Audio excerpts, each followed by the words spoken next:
Morning students. तो जैसा कि लास्ट आर्टिकल में मैंने तुम्हारे यहाँ बॉयल्स लॉ के बारे में बताया था कि बॉयल्स लॉ क्या रहता है कि जब टेम्परेचर को कांस्टेंट रखा जाता है तब वॉल्यूम जो है किसी भी गैस का वो उसके प्रेशर के इनवर्सली प्रोपोर्शनल रहेगा।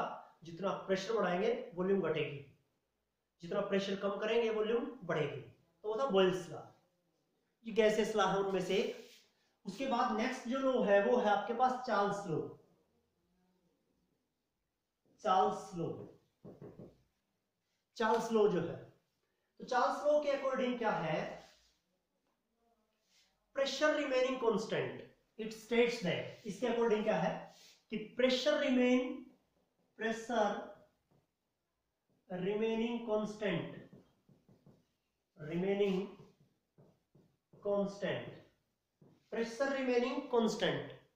देन तब क्या होगा, volume of given mass of a gas is directly proportional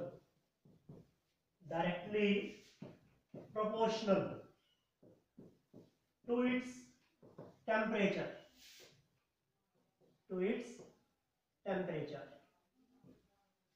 कि जब प्रेशर को कांस्टेंट रखा जाए, किसको, जब प्रेशर को कांस्टेंट रखा जाए, P कांस्टेंट है, जब प्रेशर को कांस्टेंट रखा जाएगा तब किसी भी गैस का जो वॉल्यूम है वो डायरेक्टली प्रोपोर्शनल रहेगा किसके, उसके टेम्परेचर के। Pressure remaining constant, volume of a mass of a gas, volume of a given mass of a gas is directly proportional to its temperature. कि जब हम प्रेशर को कांस्टेंट रखते हैं तो किसी भी गैस की वॉल्यूम जो है वो टेम्परेचर के बढ़ने के साथ साथ बढ़ेगी, टेम्परेचर के घटने के साथ साथ घटेगी। ये होता है चार्ल्स लॉ, ये होता है चार्ल्स लॉ। ये है आपके पास, इसे हम कहते हैं चार्ल्स लॉ। कि वॉल्यूम के बढ़ने के साथ साथ, टेम्परेचर के बढ़ने के साथ साथ वॉल्यूम बढ़ती है। क्यों बढ़ती है, गैस एक्सपेंड होती है, वॉल्यूम, टेम्परेचर बढ़ेगा, गैस के पार्टिकल एनर्जी को अब्जॉर्ब करेंगे, काइनेटिक एनर्जी ज्यादा होगी, ज्यादा मूव करेंगे, पार्टिकल्स के बीच में जगह जो है ना, गैप जो है ना वो ज्यादा बढ़ेगा, तो वॉल्यूम भी बढ़ रही है उनकी। जैसे एनर्जी को ऑब्जर्व कर ज्यादा मूव करेंगे, इधर उधर जाएंगे, ज्यादा वॉल्यूम ऑक्यूपाई करेंगे, तो वॉल्यूम इंक्रीज हो रहा है टेम्परेचर के बढ़ने से। क्योंकि टेम्परेचर बढ़ने का मतलब एनर्जी को ऑब्जर्व करेंगे गैस के पार्टिकल्स, एनर्जी को ऑब्जर्व करके ज्यादा काइनेटिक एनर्जी होगा, ज्यादा दूर तक घूमेंगे, ज्यादा मूव करेंगे, क्या बढ़ रहा है, वॉल्यूम बढ़ रहा है। ये था आपके पास, ये कांस्टेंट रखते हैं आप, तो V1 क्या होगा आपके पास, यहां V1 ये कांस्टेंट लगाएंगे आप, V is equal to K T. अब T साइड आ रहा है, V by T is equal to K, ठीक है। अब V1 वॉल्यूम के लिए टेम्परेचर T1 है, तो V2 वॉल्यूम के लिए टेम्परेचर कितना होगा, T2 होगा। ये इक्वेशन बढ़ेगी आपके पास यहां। ये था चार्ल्स लॉ। चार्ल्स लॉ में क्या था, आपने बॉयल्स लॉ में क्या पढ़ा कि जब किसको कांस्टेंट रखा जाता, वहां टेम्परेचर को कांस्टेंट रखा था हमने, टेम्परेचर को कांस्टेंट रखा था, तब हमने उसे आइसोथर्म कहा था। आइसोथर्म, जब टेम्परेचर को कांस्टेंट रखते हैं। यहां प्रेशर को कांस्टेंट रखा है, तब इसे क्या बोलेंगे, आइसोबार। क्या बोलेंगे, आइसोबार। वॉल्यूम वर्सेस टेम्परेचर है, वॉल्यूम वर्सेस टेम्परेचर। ग्राफ जो है वो वॉल्यूम वर्सेस टेम्परेचर, वॉल्यूम जो है वो परपेंडिकुलर एक्सिस पर, ये आपके पास यहां टेम्परेचर ऐसे लिखेंगे आप, V बाई टी को ऐसे लिखते हैं आप, ठीक है। अब V बाई टी, अब टेम्परेचर के बढ़ने के साथ 0 डिग्री, फिर 50 डिग्री, फिर 100 डिग्री, फिर 200 डिग्री, ऐसे ही बढ़ रहा है। या बीच में जितनी वॉल्यूम खुद की होती है, तो यहां तक डैश दिखा दीजिए, यहां तक डैश, और आगे सॉलिड वेज में दिखा दीजिए, यहां डैश दिखा दीजिए, यहां तक।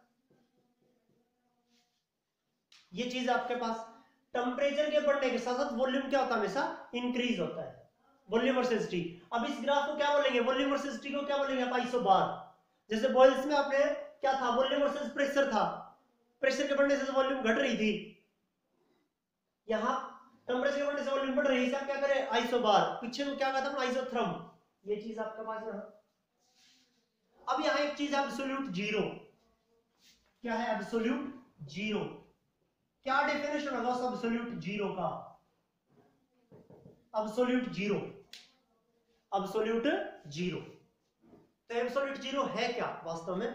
क्या है एब्सोल्यूट जीरो? ये एब्सोल्यूट जीरो है कि ना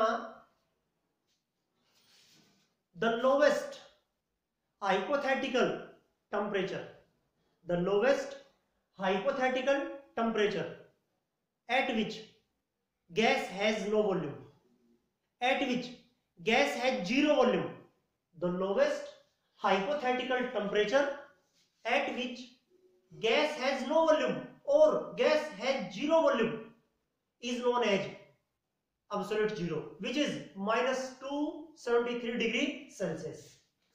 एब्सोल्यूट जीरो क्या होता है? Minus 273 degree Celsius, minus 273 degree Celsius temperature को, माइनस 273 डिग्री सेल्सियस टेम्परेचर को आप क्या कहते हैं? Absolute zero. क्यों कहते हैं आप इसे एब्सोल्यूट जीरो? क्योंकि इस टेम्परेचर के ऊपर गैस का कोई वॉल्यूम नहीं होता, गैस जीरो वॉल्यूम रखता है। क्या रखता है? Gas zero volume. और गैस की क्या किसी मैटर की जीरो वॉल्यूम हो सकती है? वॉल्यूम ये हो सकता है कि उसकी फिक्स्ड नहीं हो सकती, लेकिन वॉल्यूम तो होगी ना। और हम जीरो करें यहां, तो ये हुआ हाइपोथेटिकल। इस टेम्परेचर के ऊपर हम मानते हैं ये हाइपोथेटिकल है, इमेजिनरी टेम्परेचर है, कि जिस टेम्परेचर के ऊपर गैस का कोई वॉल्यूम नहीं होता, गैसीय स्टेट ही वहां एग्जिस्ट नहीं करती। एक तरह से आप इसे ये भी कह सकते हैं आप। तो माइनस 273 डिग्री सेल्सियस टेम्परेचर को आप एब्सोल्यूट जीरो कहते हैं। एब्सोल्यूट जीरो, जिस टेम्परेचर के ऊपर गैस का कोई वॉल्यूम नहीं होता। जैसे हम 0 डिग्री सेल्सियस को 273 केल्विन के बराबर मानते हैं, तो ये 273 कहां से आया है टेम्परेचर? ये एब्सोल्यूट जीरो है कि जिस टेम्परेचर के ऊपर गैस का वॉल्यूम जीरो होता है, जहां गैस स्टेट एग्जिस्ट ही नहीं करती, वहां कोई वॉल्यूम नहीं होता गैस का, उसे हम कहते हैं एब्सोल्यूट जीरो। क्या कहते हैं साहब? Absolute zero. ये चीज आपके पास, ये है आपके पास यहाँ चार्ल्स लॉ। ये चार्ल्स लॉ से रिलेटेड। चार्ल्स लॉ क्या था कि जब प्रेशर को कांस्टेंट रखा जाता है, तब किसी भी गैस का वॉल्यूम टेम्परेचर के डायरेक्टली प्रोपोर्शनल होता है। टेम्परेचर के बढ़ने के साथ वॉल्यूम बढ़ जाएगा। चार्ल्स लॉ, इस तरह की इक्वेशन बनेगी। ये देखिए, बॉयल्स लॉ को आपने आइसोथर्म कहा था। क्यों? क्योंकि एक वो ग्राफ जिसमें टेम्परेचर कांस्टेंट रखा जाता है, तो प्रेशर और वॉल्यूम के जो ग्राफ है, प्रेशर वर्सेस वॉल्यूम का जो ग्राफ, उसे कहता है आइसोथर्म। ऐसे प्रेशर को कांस्टेंट रखा तो वॉल्यूम वर्सेस टेम्परेचर के ग्राफ को कहता है आइसोबार। अब ये एब्सोल्यूट जीरो है। ये चीज आपके पास, ये करना है आपको। उसके बाद में आपके पास नेक्स्ट जो है चार्ल्स लॉ के बाद में, चार्ल्स लॉ के बाद में जो आपके पास लॉ है वो होगा आपके पास यहां next Gay-Lussac law of gases volume. Gaseous volume से रिलेटेड, गैसियस वॉल्यूम से रिलेटेड, गैसियस वॉल्यूम से, तो Gay-Lussac law of gaseous volume, तो सीधा उसके अकॉर्डिंग क्या था? गैसेस वॉल्यूम के जैसा था कि ना, जब वॉल्यूम को कांस्टेंट रखा जाए, when volume remains constant, then pressure of a gas is directly proportional to its temperature. जब वॉल्यूम को कांस्टेंट रखेंगे आप, वॉल्यूम को कांस्टेंट रखेंगे, तब प्रेशर टेम्परेचर के डायरेक्टली प्रोपोर्शनल होगा। सिंपल सी चीज है। आपने किसी भी गैस की वॉल्यूम यहां ये 100 सेंटीमीटर क्यूबिक तक रखना है, समझिए इतना रखना है। यदि आप टेम्परेचर को बढ़ा देंगे तो इसकी वॉल्यूम बढ़ेगी, 150 हो जाएगी। फिर आपको क्या करना पड़ेगा? प्रेशर को बढ़ाना पड़ेगा ताकि इसकी वॉल्यूम घट जाए और 100 आ जाए। देखिए, पहले टेम्परेचर आप बढ़ा रहे हैं, टेम्परेचर बढ़ा रहे हैं, टेम्परेचर बढ़ाएंगे तो 100 डिग्री सेल्सियस से कितना हो जाएगा? वॉल्यूम बढ़ जाएगा, क्योंकि टेम्परेचर के बढ़ने से वॉल्यूम बढ़ता है, 150 हो जाएगा। अब आपको प्रेशर भी बढ़ाना पड़ेगा, क्योंकि आपको तो 100 रखना है ना। वो आप प्रेशर बढ़ाएंगे तो वापस वो 100 के ऊपर आ जाएगा। क्यों? प्रेशर बढ़ने से वॉल्यूम घट जाएगा। तो वही चीज, यदि आपको 100 डिग्री सेल्सियस रखना है तो प्रेशर और टेम्परेचर डायरेक्टली प्रोपोर्शनल होंगे एक दूसरे के। यदि टेम्परेचर बढ़ा दिया तो प्रेशर भी बढ़ाना पड़ेगा ताकि ये 100 ही रहे। क्या रही है? 100 ही। ये चीज आपके पास ये था Gay-Lussac law of gases volume, gases volume का लॉ जो था। ठीक है, ये चीज है। ये तो सिंपल सी बात है। इसमें तो सीधा आप इसको ऐसे भी लिख सकते हैं, कांस्टेंट आप करेंगे आप P = kT, और ये क्या हो जाएगा? P by T is equal to K, और इसको क्या लिखेंगे P1 T1, और ये क्या हो जाएगा P2 T2। बस ये चीज आपके पास, ये था जे-लुसाक लॉ ऑफ गैसेस वॉल्यूम। उसके बाद में था हमारे पास Avogadro law.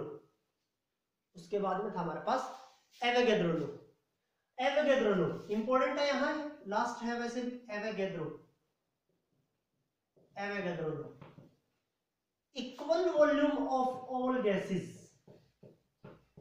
Equal volume of all gases under similar condition of temperature and pressure contains, equal volume of all gases under similar condition of temperature and pressure contains equal number of molecule, equal number of molecule, equal number of molecule रखेंगे। मतलब देखिए क्या है, V volume directly proportional होगा number of molecule के, V directly proportional होगा number of molecule के, कि equal volume of all gases under similar condition of temperature and pressure contain equal number of molecules, या नंबर ऑफ मोल्स कर लीजिए। ये n है number of moles, directly proportional to V volume के। जितने ज्यादा मॉलिक्यूल बढ़ेंगे उतने ज्यादा वॉल्यूम भी बढ़ेगी उनकी, सिंपल सी बात है, तो जो आपने पहले यूनिट में पढ़ा वही। अब ये under similar condition of temperature and pressure, तो 0 डिग्री सेल्सियस के ऊपर और 1 atm प्रेशर, ये कंडीशन है। 0 डिग्री सेल्सियस और 1 atm प्रेशर और 1 मोल किसी भी गैस का 1 मोल कितनी वॉल्यूम ऑक्यूपाई करेगा 22.4 लीटर। 22.4 लीटर, मिलीलीटर में 2200 मिलीलीटर हो जाएगा। कितना 0 डिग्री सेल्सियस और 1 atm। लेकिन टेंपरेचर तो 0 डिग्री सेल्सियस ही हो, 0 डिग्री सेल्सियस का तो 273 केल्विन भी कह सकते हैं आप, और 1 बार प्रेशर हो। अब प्रेशर की यूनिट चेंज हो रही है, 1 बार प्रेशर हो तो वो वॉल्यूम ऑक्यूपाई करते हैं 22.7 लीटर। तो वो वॉल्यूम ऑक्यूपाई करते हैं 22, मतलब क्या है आपके पास 0 डिग्री सेल्सियस मींस 273 केल्विन, एक ही चीज है ये, इक्वल टू अब और 1 atm प्रेशर, तब किसी भी गैस का 1 मोल 22.4 लीटर वॉल्यूम ऑक्यूपाई करेगा। लेकिन जब 0 डिग्री सेल्सियस 273 केल्विन हो वो चीज, ठीक है, टेंपरेचर का ये, और प्रेशर 1 बार हो तो 22.7 लीटर 22.7 लीटर वॉल्यूम ऑक्यूपाई करते हैं। ये चीज आपके पास है, ये करना है आपको। Boyle's law, Charles law, Gay-Lussac law of gases volume का कह लीजिए, और एवोगैड्रो लॉ, ये 4 लॉ, इनसे रिलेटेड फिर होगा आइडियल गैस इक्वेशन। ये काम करना है आपको, ये करिए।